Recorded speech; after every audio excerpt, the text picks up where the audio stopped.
Hello everyone, welcome back to my channel. সবাইকে আমার চ্যানেলে স্বাগত জানাই। তো তোমরা থাম্বনেল দেখে বুঝতেই পারছো আজকের আমরা কি আলোচনা করব।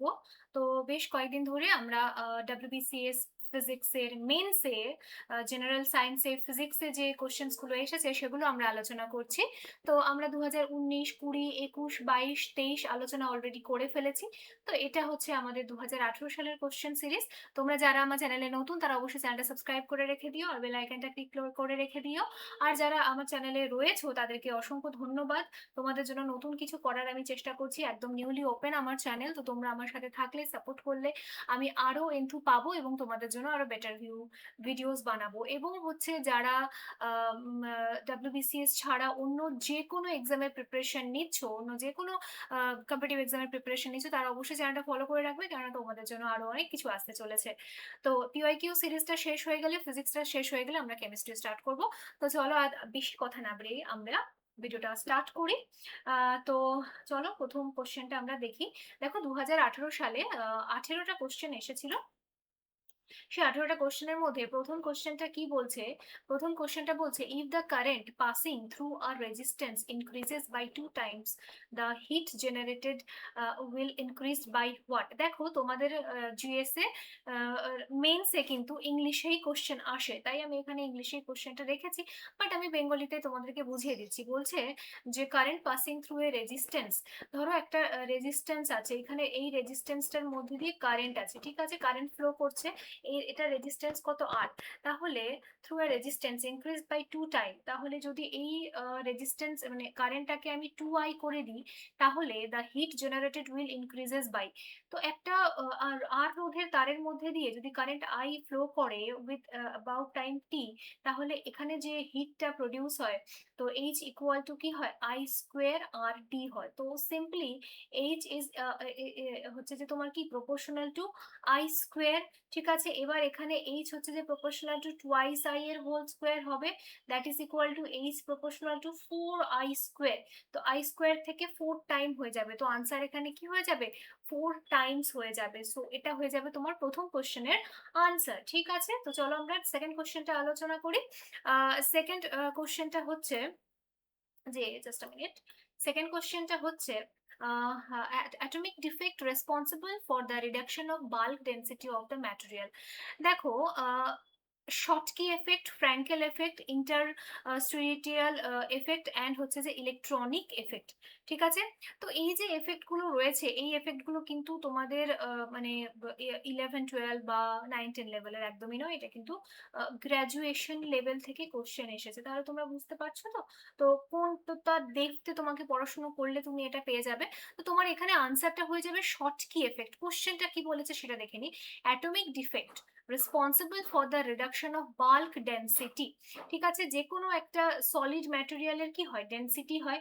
Density equal to rho equal to কি, M by V, mass per unit volume.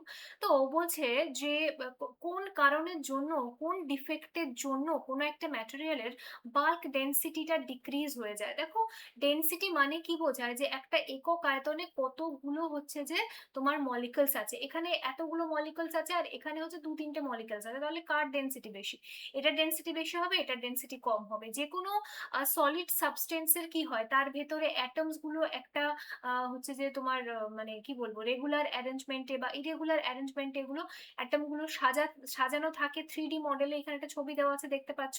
তো সেখানে যদি হচ্ছে যে কোনো রকম ভাবে কোনো একটা মলিকুল যদি মিসিং হয়ে যায়, একটা দুটো মলিকুল মিসিং হয়ে গেলে কি হয়, তো সেইখানটাতে সেই মলিকুলটা মিস হয়ে যাওয়ার জন্য কি হয়, একটা মাসটা ডিক্রিজ করে যায়।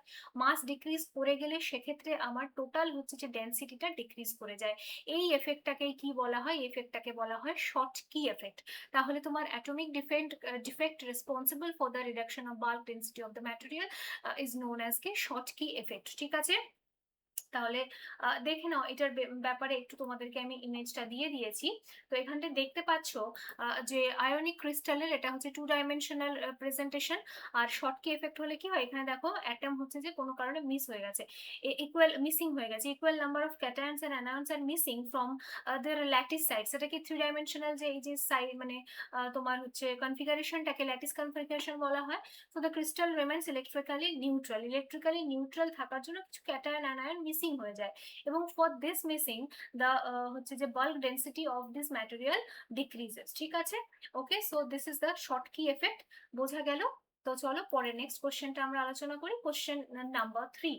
কোশ্চেন নাম্বার 3 তে কি বলেছে? Largest amount of energy the earth receiving from the sun is in the form of. দেখো, সূর্য থেকে আর্থ যে এনার্জি গুলো রিসিভ করছে তার মধ্যে তোমার অনেক ধরনের রে আছে। ইউভি রে আছে, এক্স রে আছে, তারপরে হচ্ছে গামা রে আছে। ঠিক আছে? এটা কিন্তু গামা রে আছে। ঠিক আছে? ইনফ্রাসনিক রে আছে, আলট্রাসনিক মানে আলট্রাভায়োলেট রে আছে। ঠিক আছে? তারপরে হচ্ছে ভিজিবল রে আছে। ওকে, তারপরে হচ্ছে তোমার রেডিও ওয়েভ আছে। তো এই যে এতগুলো রয়েছে তার মধ্যে সব থেকে বেশি পরিমাণে ও হচ্ছে আর্থ কোনটাকে রিসিভ করে, এটাই হচ্ছে তোমার কোশ্চেন। তোমার আনসার হয়ে যাবে ইনফ্রারেড অ্যান্ড হিট এনার্জি। এইটা হচ্ছে সব থেকে বেশি পরিমাণে হচ্ছে রিসিভ করে। এবং দেখো, এই ইনফ্রারেড এবং হিট এনার্জি কিন্তু আমাদের মানে পৃথিবীর যে প্রাণীকুল আছে তার জন্য অতটা ডেঞ্জারাস নয়। বেশি ডেঞ্জারাস কি হয় এখানে? গামা রে, ইউভি রে, এক্স রে, এগুলো হচ্ছে ফার ডেঞ্জারাস। ঠিক, কিন্তু এগুলো যেহেতু কম অ্যামাউন্টে আসে তাই জন্য আমাদের হচ্ছে যে, এবং ওজোন স্তর থাকার জন্য এরা এদেরকে অনেকটা শোষণ করে নেয়, পাঠিয়ে দেয়। তো তার জন্য এর এফেক্টটা আমাদের আর্থে কিন্তু অতটা দেখতে পাই না। ঠিক আছে? তো এগুলো যদি বেশি পরিমাণে আসতো তাহলে তো এখানে মানুষের প্রাণের অস্তিত্ব থাকতোই না। তাই জন্য এখানে সব থেকে বেশি কি আসে? ইনফ্রারেড এবং হিট এনার্জি। ঠিক আছে? So this will B the answer. ঠিক আছে? তো তোমাদেরকে একটা ইমেজ আমি বোঝার জন্য এখানে দিয়েছি, যে সোলার রেডিয়েশন যে হয়, তো সেখানে গামা রে, এক্স রে, ইউভি রে, ইনফ্রারেড রে, মাইক্রোওয়েভ, রেডিও এগুলো থাকে। তো সব থেকে বেশি হচ্ছে যে তোমার ইনফ্রারেড, মানে যেটা হিট এনার্জি, আমরা হিট এনার্জিটাকে সব থেকে বেশি পরিমাণে রিসিভ করি। ঠিক আছে? আচ্ছা, এবং ইনফ্রারেড রেডিয়েশনের কি লংগেস্ট ওয়েভলেন্থ রয়েছে অ্যামং অল দা আদার তোমার হচ্ছে রেডিয়েশনস। ঠিক আছে? তাই জন্য হচ্ছে লংগেস্ট ওয়েভলেন্থ থাকার জন্য এটা কি লংগেস্ট পরিমাণে, লার্জেস্ট পরিমাণে কিন্তু রিসিভ হয়। ঠিক আছে? এবং ইনফ্রারেডটাই হচ্ছে তোমার হিট এনার্জি, যেটার জন্য আমাদের গরম লাগে। ওকে, তো চলো নেক্সট কোশ্চেনটা দেখে নিই। What is the next question? Electric power has the unit of. দেখো, পাওয়ারের ক্ষেত্রে পি ইকুয়াল টু ইলেকট্রিক পাওয়ারের যে এক্সপ্রেশনটা, পি ইকুয়াল টু কি? ভিআই। ঠিক আছে? ভিআই বা P equal to V square by R. ঠিক আছে? তাহলে এইটা হচ্ছে যে পাওয়ারের এক্সপ্রেশন, ইলেকট্রিক পাওয়ারের এক্সপ্রেশন।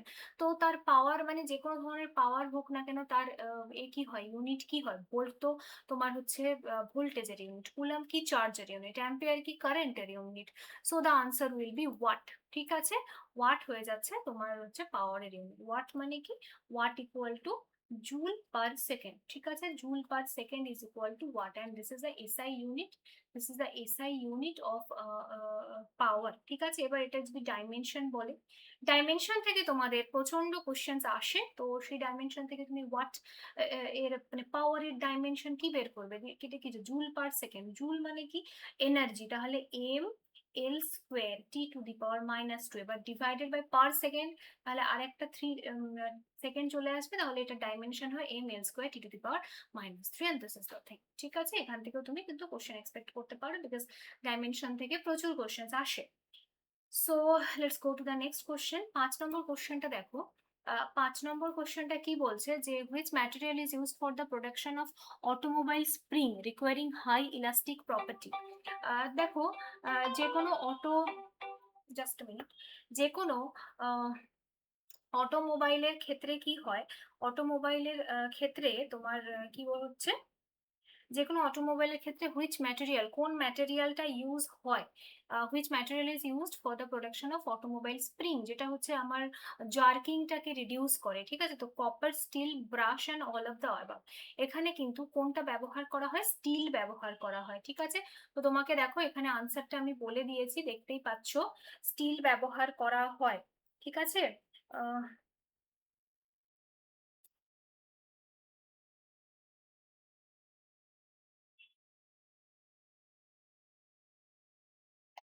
ওকে, তাহলে এখানে হচ্ছে যে material is used for the production of automobile, তো এটা হচ্ছে তোমার স্টিল হবে। ঠিক আছে? একটু প্রবলেম হলো নেটওয়ার্কের। আচ্ছা, তো স্টিল অ্যাকচুয়ালি স্টিল কেন? Steel combines strength and elasticity making it ideal for spring in automobiles. ঠিক है? ওকে, তাহলে নেক্সট কোয়েশ্চেন কি? নেক্সট কোয়েশ্চেন হচ্ছে sound wave having frequency more than 20,000 hertz. দেখো আমরা আগের দিন যে কোয়েশ্চেন সেটটা সলিউশন করেছিলাম, তো সেখানে হচ্ছে আমাদের যে অডিবল রেঞ্জ আছে 20 হার্টজ থেকে 20 কিলো হার্টজ। ঠিক আছে? এর লোয়ার লোয়ার হচ্ছে যে ইনফ্রাসনিক, আর এর থেকে 20 হার্টজের বেশি হচ্ছে যে আল্ট্রাসনিক। ঠিক আছে? এটাই কোশ্চেন আছে, একদম একদম সিম্পল একটা কোশ্চেন। তো এখানে কি হবে, 20 হার্টজের থেকে সেটা হচ্ছে আল্ট্রাসনিক। ঠিক আছে? ওকে, আচ্ছা তাহলে এটা হয়ে গেল আমাদের। নেক্সট কোশ্চেন দেখি, নেক্সট কোশ্চেন আলোচনা করি। Question number 7, spin off boson particle is equal two, একটা বোসন পার্টিকেল, বোসন পার্টিকেলটা কি? বোসন পার্টিকেল হচ্ছে যারা হচ্ছে বোস আইনস্টাইনের যে সূত্র সেইটা হচ্ছে মেনে চলে। ঠিক আছে? তাদেরকে বোসন পার্টিকেল বলে। যেমন হচ্ছে ফোটন হচ্ছে boson particle, W plus W minus Z zero, এইগুলো হচ্ছে তোমার বোসন পার্টিকেলস। ঠিক আছে? এগুলো তো তুমি নিউক্লিয়াসে দেখতে পাওয়া যায় এই পার্টিকেলস গুলো। তো বোসন পার্টিকেলের স্পিন কত হয়? This is the positive integral multiple of half হয়। ঠিক আছে? 0, হাফ, তারপরে হাফ ইন্টু টু 1, এরকম ভাবে দিস ইজ দ্য মানে বোসন পার্টিকেলের তোমার কি বলে, মানে বৈশিষ্ট্যই হচ্ছে, ফিচার হচ্ছে যে তাদের যে স্পিনটা হয় that is the positive integral multiple of half. ঠিক আছে? তো তোমাদেরকে এই কোশ্চেনটা আমি ডিসকাশন করে দিয়েছি। তো এখানে দেখো যে বোসনস আর the particles that obey Bose-Einstein statistics, the spin is 0, half, 1, 3/2, 2 and etc. ঠিক আছে? তোমার যে এগুলো এক্সাম্পল গুলো আমি তোমাদেরকে দিয়েছি, হিগস বোসন, গ্লুয়ন্স, এগুলো হচ্ছে যে বোসন পার্টিকেলস। ঠিক আছে? হয়ে গেল তোমার কোশ্চেন নাম্বার 7 আমরা ডিসকাশন করলাম। তো let's go to the question number 8। বেশ important question, walk on a smooth floor causes fatal fall. তুমি খুব স্মুথ ফ্লোরে যখন হাঁটো তখন সেখানে তুমি তো হাঁটতে পারো না, বিকজ পড়ে যাও। Because what is the reason? Grip of legs with the floor surface minimises, frictional force nil, centre of gravity of the body changes, এটা তো হবেই না, ইনক্রিজ অফ ফরওয়ার্ডিং ফোর্সেস। দেখো এখানে আপাত দৃষ্টিতে তোমার মনে হচ্ছে যে this can be the answer as well as this can be the answer. Actually এটাও আনসার হবে না, this will not be the proper answer. যদি তোমার এটা না থাকতো তাহলে এই দুটোর মধ্যে তুমি যেটা বেশি বেটার, বেশি ঠিক বা দুটোই ঠিক তুমি বলতে পারতে, বাট সিন্স এইটা রয়েছে তাহলে এটাই হয়ে যাবে তোমার answer, increase of forwarding force. দেখো একটা ক্ষেত্রে যে তুমি যখন কোনো একটা ফ্লোরের ওপরে হাঁটতে যাও, ফ্লোরের উপরে হাঁটতে যাওয়ার সময় কি হয়, তুমি তো এখানে একটা একটা হচ্ছে যে অ্যাকশন, একটা ফোর্স অ্যাপ্লাই করো, তো তারপরে সেইটার হচ্ছে কি হয়, রিয়াকশন হয়। এই রিয়াকশনের দুটো হচ্ছে তোমার থাকে, কি বলে, কম্পোনেন্ট থাকে। একটা হচ্ছে হরিজন্টাল কম্পোনেন্ট আর একটা হচ্ছে কি ভার্টিক্যাল কম্পোনেন্ট। এবার এই যে হরিজন্টাল, এই যে এই ভার্টিক্যাল কম্পোনেন্টটা আছে, এটা তো ওইটা ওয়েটের সাথে ডাব্লিউর সাথে কি হয়ে যায়, ক্যান্সেল আউট হয়ে যায়, তাহলে আর এইচটা থেকে যায়। এবার ফ্রিকশনটা থাকার জন্য এদিকে ফ্রিকশন কাজ করে। এবার when your R H minus frictional force will be greater than 1, then you will be able to walk। ঠিক আছে? বাট ইফ তোমার কি হয় যে যখন স্মুথ সারফেস হয় তখন ফ্রিকশনটা কমে যায়। ফ্রিকশন হচ্ছে নীল, ইট ইজ নট পসিবল। ঠিক আছে? তো ফ্রিকশনটা অনেক মানে অনেকটাই রিডিউস হয়ে যায়, টেন্স টু জিরো। তো ফ্রিকশনটা রিডিউস হয়ে যাওয়ার জন্য কি হয়, তোমার আর এইচ মাইনাস আর এর ভ্যালুটা কি হয়, ভেরি ভেরি গ্রেটার দেন 1 হয়ে যাবে। That is the forwarding force. Here R H is the forwarding force. এই আর এইচ ফরওয়ার্ডিং ফোর্সটা যখন তোমার প্রচন্ড বেড়ে যায় তখন তুমি কি হঠাৎ সামনের দিকে এত বল পাওয়ার জন্য you will slip there, you will feel a fatal fall there. ঠিক আছে? তাহলে your proper correct answer will be increase of forwarding force. একটা ইমেজ আমি তোমাকে দিয়েছি, তো ইমেজটা একবার দেখে নাও, check the image. Sorry, oh image is not given, ঠিক হ্যাঁ, নো ইস্যু। ওকে, তো চলো নেক্সট কোশ্চেনটা আলোচনা করি। What is the next question? Next question is the quality of a musical note depends on, আরে এখানে আনসারটা দেওয়াই আছে। তো এটা অবভিয়াসলি হারমোনিক্স হবে। দেখো ফান্ডামেন্টাল ফ্রিকোয়েন্সি থেকে আমরা হচ্ছে বুঝতে পারি মানে স্বরটা কতটা হচ্ছে তোমার কি বলে মানে কতটা তীক্ষ্ণ, ঠিক আছে? তীক্ষ্ণতাটা আমরা বুঝতে পারি। অ্যামপ্লিটিউড থেকে কতটা হচ্ছে লাউডনেস আমরা বুঝতে পারি। ভেলোসিটি অফ সাউন্ড তো ভি ইকুয়াল টু নিউ ল্যামডার উপর ডিপেন্ড করে। তাহলে বিভিন্ন এই যে ধরো আমাদের মানে যত মানুষ রয়েছে প্রত্যেকের ভয়েস টোনটা ডিফারেন্ট। তবু আমরা চোখ বন্ধ করে যার ভয়েস টোনটা আগে শুনেছি চোখ বন্ধ করে আমরা বলে দিতে পারবো যে কে কথা বলছে। চোখ বন্ধ করে আমরা অরিজিৎ সিং এর গান শুনলে বলতে পারবো অরিজিৎ সিং গাইছে। চোখ বন্ধ করে গিটার বাজলে আমি বলতে পারবো যে গিটার বাজছে। তো এইগুলোকে আমরা কেন আলাদা করতে পারছি? Because of the quality of the sound, because of the কি quality of the sound, and that this quality of the sound is represented by the harmonics, ঠিক আছে? তাহলে quality of musical note depends on the harmonics. Okay, so this is the answer of the question number 9. So we're done. Next question. Question number 10, question number 10 হচ্ছে wavelength of, একটু আগেই যে আমরা এখানে স্পেকট্রামটা দেখেছিলাম সেই স্পেকট্রামে বা এই কোশ্চেনটা আগেও কিন্তু অনেকবার রিপিট হয়েছে, ঠিক আছে? একদম খুব রিপিটিং কোশ্চেন, খুব মানে পিএসসির পছন্দের একটা কোশ্চেন এটা। তো এখানে কি বলছে, wavelength of visible light lies between 4000 থেকে 8000 অ্যাংস্ট্রম। 4000 থেকে 8000 অ্যাংস্ট্রম মানে 400 থেকে 800 ন্যানোমিটার, ঠিক আছে? তাহলে this will be the answer. এবার অ্যাংস্ট্রমে যদি লেখো 4000 থেকে, আনসার উইল বি 8000 এক্সট্রা, ঠিক আছে? ক্লিয়ার, বোঝাতে পারলাম?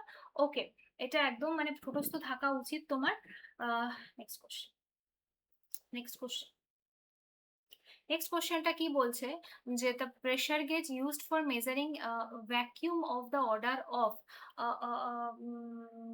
10 টর। টর কি? টর হচ্ছে চাপের একক, ঠিক আছে?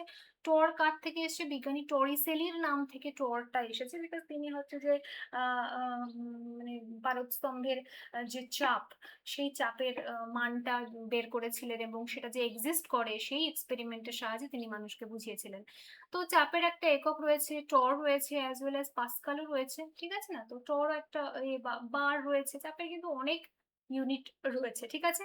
তো এখানে বলেছে 10 টর রেঞ্জের হচ্ছে তোমার কি বলে এটাকে তোমার কোন যন্ত্রের সাহায্যে মেজার করা যায়, ঠিক আছে? এখানে এটা তোমার আনসার হবে বর্ডন প্রেসার গেজ, ঠিক আছে? বর্ডন প্রেসার গেজ হচ্ছে 10 করে, সরি বর্ডন বলছি, পিরানি প্রেসার গেজ, ঠিক আছে?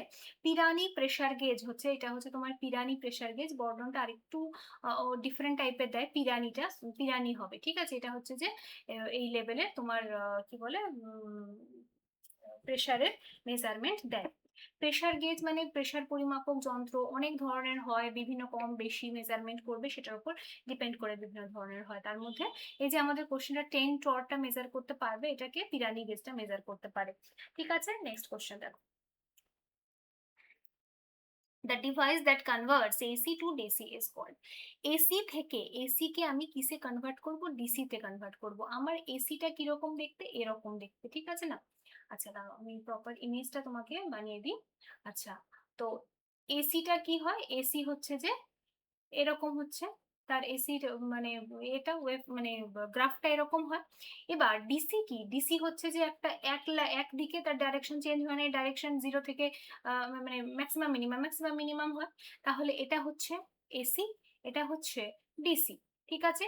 এবার আমি যদি রেকটিফায়ারকে আমি এসি কে ডিসি তে কনভার্ট করতে পারবো। এখানে রেকটিফায়ার দু ধরনের হয়, একটা হচ্ছে হাফ ওয়েভ রেকটিফায়ার, আর একটা হচ্ছে ফুল ওয়েভ রেকটিফায়ার।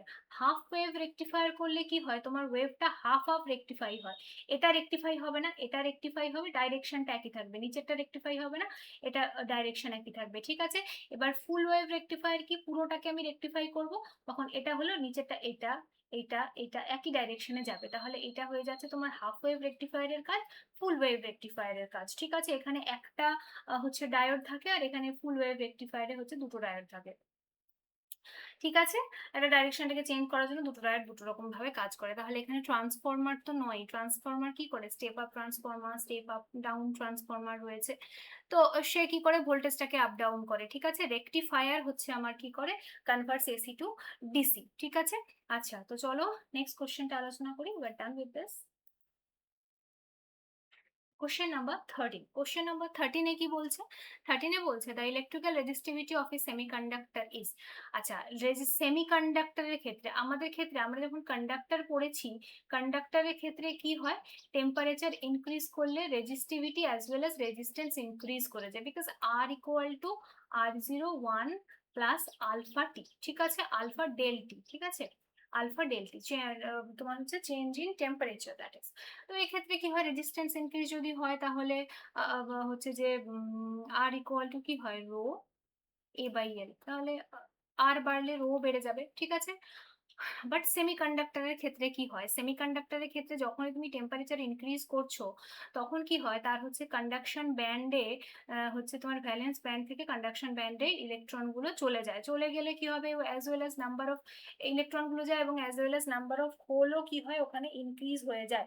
তো নাম্বার অফ হোল ইনক্রিজ হয়ে গেলে তাহলে কি হবে? হোল ইনক্রিজ হয়েছে, conduction by the number of electron বেড়ে গেছে, তাহলে কি হয়ে যাবে? The conductivity will be increased, that means resistivity will be decreases with temperature। ঠিক আছে?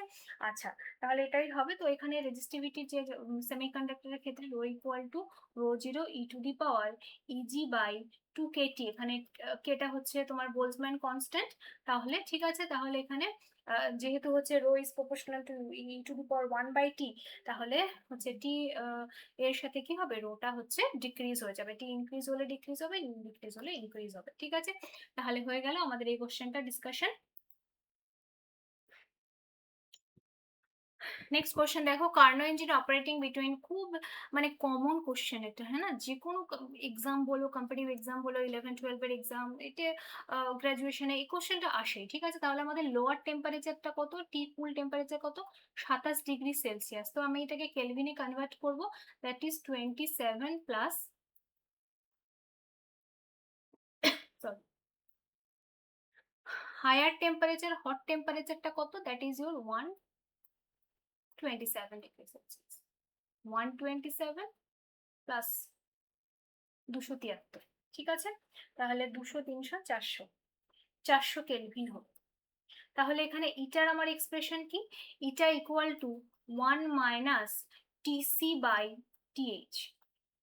1 মাইনাস টিসি কত?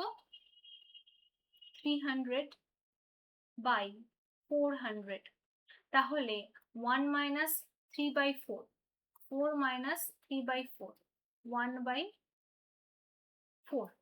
1/4 মানে এত পার্সেন্ট। ঠিক আছে? তাহলে 100/4। ঠিক? তাহলে 25 4 100, 25%। ঠিক? তাহলে তোমার আনসার কত হয়ে যাবে? এখানে 25% হয়ে যাবে আনসার। ঠিক আছে? তাহলে এফিসিয়েন্সি হবে 25%। ঠিক আছে? আচ্ছা, তাহলে কার্নো ইঞ্জিন এমন একটা ইঞ্জিন যার এফিসিয়েন্সি সমস্ত ইঞ্জিনের থেকে ম্যাক্সিমাম। ঠিক আছে? তো ডান। Next question 15। আর 3টে কোশ্চেন বাকি আছে। Pressure gauge used for measuring very low vacuum order to 10 torr. তো আগেরটায় আমরা পিরানি প্রেশার গেজ পেয়েছিলাম, এখানে 10 টনের ক্ষেত্রে আরো একটা দিয়েও আমরা মেজার করতে পারি। ঠিক আছে? তো সেটা কি দেখে নাও, এবং বাকিগুলো আমি তোমাদেরকে এক্সপ্লেন করে দিয়েছি, সেটা একবার এখানে দেখে নাও। ঠিক আছে? দেখো, এক্ষেত্রে বর্ডন প্রেসার গেজটা কি? সেটা হচ্ছে ইউজ ফর হাই প্রেসার। আমাদের এখানে দিয়েছে 10 টর, তাহলে কোনটা হবে? দেখো 10 টর দিয়েছে। হট ফিলামেন্ট যেটা আয়নাইজেশন গেজ রয়েছে -10 থেকে, এটা তাহলে অনেক লো টেম্পারেচার করে। তাহলে হচ্ছে যে ম্যাকলিওড গেজ যেটা ইউজ ফর মিডিয়াম ভ্যাকিউম, এটা হচ্ছে 10⁻³ থেকে 10⁻1 টর অব্দি। ইনক্লাইন্ড টিউব ম্যানোমিটার, সেটা হচ্ছে যে used for small pressure differences, not very low vacuum। ঠিক আছে? তাহলে hot filament ionization gauge is most suitable for measuring the high vacuum 10 to the power minus 10 to 10 to the power -1 tor। ঠিক আছে? তাহলে এখানে আমাদের যেটা 10 টর দিয়েছে, 10 টরটার সাথে কোনটা এখানে করছে? দেখো, এটা হচ্ছে যে use for high pressure, not vacuum, তাহলে এটা তো হবেই না। আর ম্যাকলিওড গেজটা যেটা রয়েছে সেটা হচ্ছে -3 থেকে এত, আর এটা হচ্ছে যে নট ভেরি লো ভ্যাকিউম, তাহলে pressure difference use for small, এইটা হবে ইনক্লাইন্ড টিউব ম্যানোমিটার। ঠিক আছে? তাহলে অপশন তোমার যেখানে আছে এটা হয়ে যাবে ইনক্লাইন্ড, জাস্ট মিনিট, হ্যাঁ, ইনক্লাইন টিউব যে ম্যানোমিটার, এটাই তোমার আনসার হবে। Okay, next question, the resistance of a ideal ammeter. Ammeter কাকে বলে? অ্যামমিটার হচ্ছে যেটা দিয়ে আমরা কারেন্ট মেজার করতে পারি।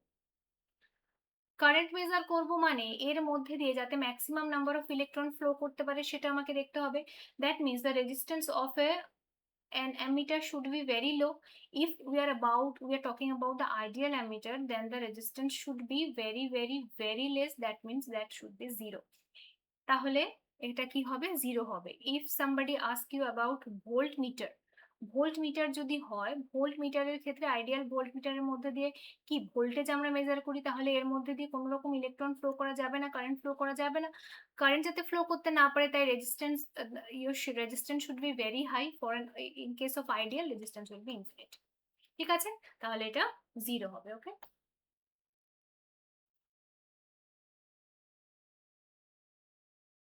নেক্সট নেক্সট কোশ্চেনটা দেখো, solar spectrum is the example of. Solar spectrum আমরা দেখেছি, এটা হচ্ছে কি কন্টিনিউয়াস এমিশন স্পেকট্রাম। ঠিক আছে, সোলার স্পেকট্রাম হচ্ছে তো মানে অন্ধের মতো আমি বলেই দেবো, দেখো এখানে এটা কি কন্টিনিউয়াস আমরা দেখতে পাচ্ছি। ঠিক আছে, তাহলে এখানে কি হবে? Continuous emission spectrum. So this will be answer, continuous emission spectrum. ঠিক আছে, ওকে। তো এটা দিয়ে আমরা একটু আগে আলোচনা করেছি, এগুলো আমরা দেখিয়েছি যে সব থেকে এটা ভিজিবল রেঞ্জে 400 থেকে 800-র মধ্যে হয়। ঠিক আছে, আর এটা হচ্ছে কন্টিনিউয়াস, দেখতে পাচ্ছি। আচ্ছা, তারপরে এখানে কি বলছে, last question, worst possible ways responsible for cell mutation and cancer. এটা কিন্তু প্রথম যে কোশ্চেনটা পেয়েছিলাম না, সেটার সাথে অনেকটা রিলেটেড।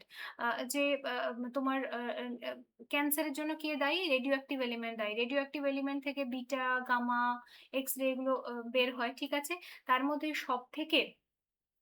সব থেকে ওর্স্ট যেটা, সেটা কি? সেটা হচ্ছে, এক সেকেন্ড দাঁড়াও। আচ্ছা, সব থেকে ওটস যেটা, ওটসটা হচ্ছে তোমার কি বিটা। বিটা তো ঠিক আছে, আলফাও ঠিক আছে, গামা, গামা হচ্ছে সব থেকে ডেঞ্জারাস। ঠিক আছে, এর হচ্ছে যে এনার্জিও অনেক বেশি, equal to H new energy, এবং এর পেনিট্রেটিং পাওয়ারও অনেক বেশি। ঠিক আছে, পেনিট্রেটিং বা পাওয়ার, পেনিট্রেটিং বা পেনিট্রেশন, এর হচ্ছে যে গামার এর আনসার হবে পেনিট্রেটিং পাওয়ারও অনেক বেশি, TING, পাওয়ারও অনেক বেশি। ঠিক আছে, এটাও তাই জন্য প্রচন্ড dangerous for cell mutation and cancer.